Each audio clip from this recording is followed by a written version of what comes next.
Hello mga kabibigo, welcome back sa ating bagong YouTube channel. Ito ang pinakamaingay na YouTuber sa balat ng YouTube. Ako si Kabibig, maglebak-lebak na ta with evidence. Naku po, ito ha, may isang interview si Attorney Poa tungkol sa notice of disallowance na binabato nila kay VP Sara Duterte. Ito ha, malinaw ang paliwanag ni Attorney Poa. Itong 12.3 billion notice of disallowance ay hindi pala sa OVP, kung hindi sa DepEd. At hindi sa DepEd na kung saan nakaupo si VP Sara 2 years. Nakaraan pa pala ito. Panahon pa ni Pinoy. So bakit hindi nila isinamang isisi si Lenny yung siya pa ay VP? Bakit lahat ng notice of disallowances ay binabato ni VP Sara? Isinisi nila ni VP Sara kasi they honor the tradition. Nako, yan na kasi ang sinasabi ko sa inyo eh. Agad-agad kayo mag-bash kay VP Sara na magnanakaw, inday lustay, pero wala pala kayong alam kung ano talaga ang katotohanan. Matagal na pala itong notice of disallowances. At tingnan nyo, sa mga bagong revelasyon ni VP Sara sa DepEd, yung mga patong-patong, yung mga insertion na budget, alam mo, may kausap akong guro. Sabi niya, alam mo, sa tagal akong nagtuturo sa DepEd, ngayon ko lang nalaman na may ganyan palang insert sa budget. Si VP Sara lang ang tanging politiko na nagbulgar sa mga ginagawa ng mga kongresista na may insertion na 5 billion, 10 billion, tapos hihingi pa ang mga kongresista. Ngayon, ito ha, latest to. Tanging ang OVP lang ang nakapag-ibigay ng eksplanasyon kung bakit merong notice of disallowances. At take note, matagal na pala to. Panahon pa to ni Pinoy. So makinig tayo mga kabibiga. Sisi-share ko sa inyo talaga ang video na nakalap ko. Ito kabibiga, wait for a while. Give me a moment. Ito kasi yan. Ito yun Notice of disallowance.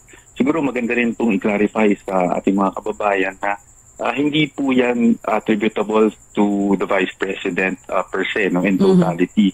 Why? Kasi yung 12.3 billion, nung tingnan po namin yan, it's really an accumulation of yung mga natenggang notices of disallowance that are not final, meaning they're still on appeal by the Department of Education. Mula pa, perhaps, I think, as far back as 2010. See? 2010 pa pala itong notice of disallowances. At dito lang talaga discover ni VP Sara. Na-shock si VP Sara, oy. At ngayon, ano ang sinasabi nila? Si VP Sara ang may notice of disallowances. Naka-imbak na pala ito. Diba? Magpasalamat na rin tayo na they call the attention of VP Sara na magnanakaw, notice of disallowances para kalkalin ng DepEd, ng OVP, kung saan nanggaling itong notice of disallowances. 2010 pa pala to. So, kumbaga, yan lang po yung naging aggregate number, no, or figure ng mga notices of disallowance. Pagdating naman po doon sa termino ng ating Vice President, yung karamihan po ng ating disallowances ay really at the regional level. Kasi po, may iba po ang auditors ng central office sa DepEd. Iba rin po ang auditor sa ating mga regional offices, division offices. Pagdating po sa central office, in fact, noong 2023, wala po tayong natanggap na any notice of disallowance, charge, or suspension. No? So, ang karamihan po niyan, if not in the regions, no, it's really an accumulation lang noong mga pending. So, siguro magandang ma-emphasize na pending, hindi sa ayaw bayaran or hindi sa ayaw i-address yung notice of disallowance. In fact, naka-appeal po yung mga notices of disallowance ng DepEd. Yun pala. 2023, walang notice of disallowance. Pero kung tingnan mo backward, merong maraming notice of disallowances. Pero hindi kay VP Sara. Pagdating naman po doon sa OVP, I think one of the things mentioned was yung nearing expiry na mga items, no, or food items. Para po ma-explain lang natin mabilisan, meron kasing disaster relief operations ang OVP.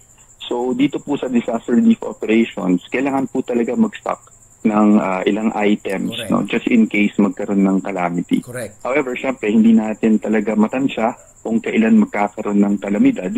So yung mga na-stock na yun yung napansin ng COA na maaring malapit na sa expiry. But we just wanted to clarify na wala naman po tayong inabutan ng expiration or na-distribute na expired na. Lahat po yan ay na-distribute natin within the period prior to those items being expired. But also, there you go. Yun pala. May continuation to eh. Ito yung pang next VP naman po has employed strategies para po talagang masigurado na kahit kailangan nating VP naman po has employed strategies para po talagang masigurado na kahit kailangan nating mag-stock, kung hindi man magkaroon ng kalamidad, magagamit pa rin natin sa ibang paraan yung mga food items na yan. Pero in fairness, bahaman, may sunog man, ang OVP, ang the first agency na magbibigay ng ng mga relief packs. Sila talaga mga kabibig, nakahanda, always ready pag may kalamidad. Napansin nyo naman yan, binabalita natin yan dito, na OVP always on the ground. Ito yung totoong sinasabing always on the ground. And then I think there was mention of hindi po na-submit yung isang report, no, doon sa submission sa COA. Yun naman po yung tinatawag nating post-activity report. Yung post-activity report actually na-submit siya pero na-attach lang siya sa liquidation report ng cash advance. So hindi doon sa ina-expect ng COA na dokumento. That is why hindi na po nung kinlarify yan sa COA, hindi na po nag-request ng COA ng resubmission dahil na-submit naman po. So those are the things lang naman po, no, na na-address na po ng OVP at the COA level. So I'll take the VP naman po. So na-address na pala. Nakausap na pala ang COA. Ito ang sagot ng COA ha. I-share ko sa inyo kabibig kung ano ang sagot ng COA. Nung nagkaroon ng ng hearing sila. Ito ang sagot ng COA. Kung ito ba? Wala naman kasing issue sa 11 days. Kwentong malisyoso lang na kinabiliban naman ng mga paniwalain. Basahin po yung natin ha. We do not conduct a since we were given the data on the areas and they have also submitted the evidences of payments. We did not conduct a study on the speed by which the frequency of the payments, as long as we were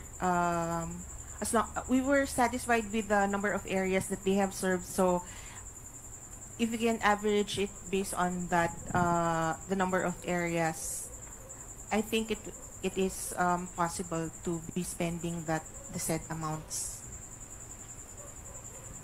There you go. Wala palang problema. Satisfied pala ang COA.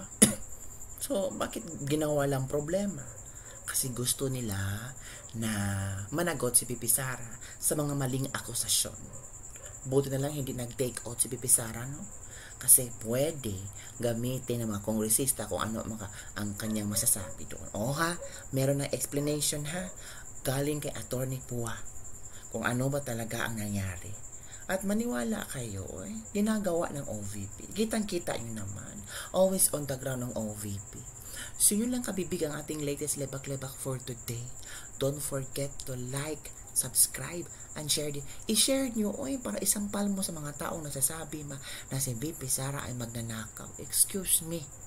Yung notice of disallowances, matagal na yan. Naka-imbak na yan. Ngayon, 2023, walang notice of disallowances ang OVP. Yung sa DepEd, madami. Since 2010 pa, panahon pa ni Pinoy. Naku po, mali na naman kayo. Eto na naman tayo ha. Don't forget to like, subscribe, and share this video para sa mga friends mo na ewan ko, ang engot-engot, madaling mapaniwala sa kung ano-anong pinopost na mga kontrabida ni BP Sara. Bye everyone, see you next time.